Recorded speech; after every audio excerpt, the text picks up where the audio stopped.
नमस्कार दोस्तों, आप देख रहे हैं लोक निर्णय में अरविंद कुमार। उत्तराखंड सरकार की एक कैबिनेट मंत्री के पति के बिगड़े बोल। उन्होंने जो बयान दिया कि बिहार में करीब 20 से 25 हजार में लड़कियां खरीदी जाती है और उत्तराखंड में किसी की शादी नहीं होती है लड़के की तो उसको वहां से खरीद करके युवती को लाकर शादी करा दी जाएगी।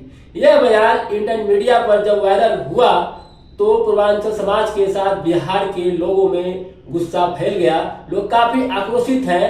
उन्होंने इसके विरोध में काशीपुर के चैती चौराहे पर कैबिनेट मंत्री के पति का पुतला फूका।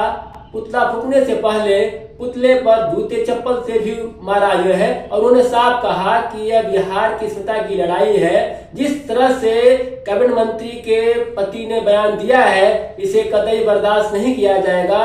उन्होंने पार्टी से कैबिनेट मंत्री और उनके पति को बर्खास्त करने की मांग की। साथ ही उन्होंने सार्वजनिक माफी मांगने की भी मांग की।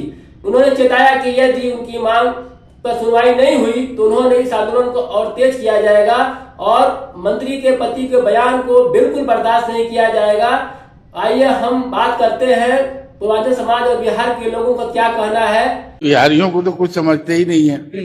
अब ये बिहारी की अस्मिता का सवाल है और वो भी महिला के प्रति ये बहुत ही जघन्य काम किए, इसलिए इनको माफी भी नहीं देना चाहिए।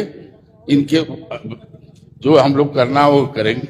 बहु बेटियों के इस तरह से बोलना कि 20 से 25 हजार रुपए में हम जाके ले आएंगे खरीद के और शादी कर देंगे, ये कोई पार्टी के पदाधिकारी को बोलने का हक नहीं है किसी भी धर्म के प्रति।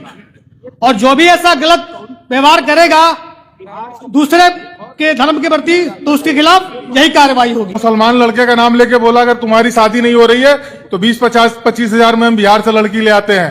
कोई माफी इसने नहीं मांगी है, बल्कि इसने जो है अपने कुकृत्यों को कांग्रेस को आगे कर दिया है, जो बहुत ही निंदनीय है। हम जितने भी पूर्वांचल और बिहार के लोग हैं इसकी घोर निंदा करते हैं, क्योंकि हम अपने पूरे देश की बेटियों को, बहुओं को अपनी बेटी बहू मानते हैं और इसने बेटी बहू के बारे में गलत भाषा का प्रयोग किया है। हम ये कहना चाहते हैं कि अगर 3 दिन के अंदर इसने सार्वजनिक रूप से अगर माफी नहीं मांगी तो हम लोग एसडीएम के यहाँ हम लोग इसके पर धरना लगाएंगे और ज्ञापन देंगे और ये जो संघर्ष आगे बढ़ता जाएगा।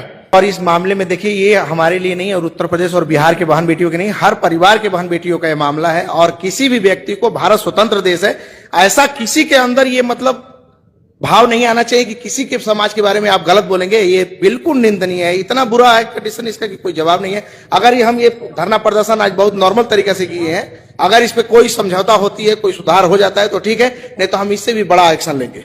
ये बहुत ही गलत बयान है उनका और महिला और मातृशक्ति का अपमान है।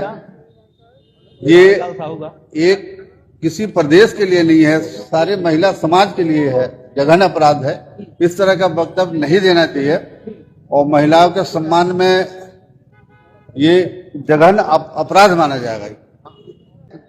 सरकार इस पे क्या निर्णय लेती है, संतोषजनक निर्णय नहीं होगा तो आगे इसकी रूपरेखा बदली जाएगी। इन्होंने क्या कहा आपने सुना। आइए हम बात करते हैं पूर्व केंद्रीय रक्षा एवं पर्यटन राज्य मंत्री एवं उधम सिंह नैनीताल के सांसद अजय भट्ट क्या कहते हैं। वाणी संयम नहीं होता है तो आपने देखा रावण का अंत हुआ, अहंकार था, वाणी से सरस्वती माँ उड़ गई थी। आपने देखा कंस का यही हर्ष हुआ और इसी प्रकार कौरवों का हुआ, आप सब जानते हैं। इसलिए मैं कहना चाहता हूं कि वाणी संयम रखना बहुत जरूरी है, चाहे कोई दल का कार्यकर्ता हो या सामान्य व्यक्ति हो। हम क्या बोल रहे हैं इस पर हमको विचार करना चाहिए। सारे देश की बहु बेटियां हमारी बहु बेटियां हैं, हर प्रदेश की, हर जगह की हमारी बहु बेटियां हैं।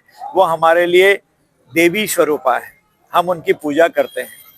इसलिए उनके बारे में कभी भी कोई बात कहने से पहले वाणी संयम रखें, मैं सबसे निवेदन करता हूँ। ने क्या कहा आपने सुना। मैं आपको बता दूं कि करीब 39 माह बाद उत्तराखंड में अंकिता भंडारी हत्याकांड का मामला एक बार फिर तूल पकड़ा हुआ है और इसी बीच एक उत्तराखंड सरकार की कैबिनेट मंत्री के पति का जिस तरह से बयान आया है, इंटरनेट मीडिया पर वायरल हुआ है, इससे एक बार और पूर्वांचल और बिहार के लोगों में काफी गुस्सा है और उन्होंने अपने इसे स्मिता की लड़ाई के रूप में देख रहे हैं। अब देखना है कि इन दोनों बयान के साथ साथ अब सरकार या पार्टी संगठन क्या कदम उठाती है।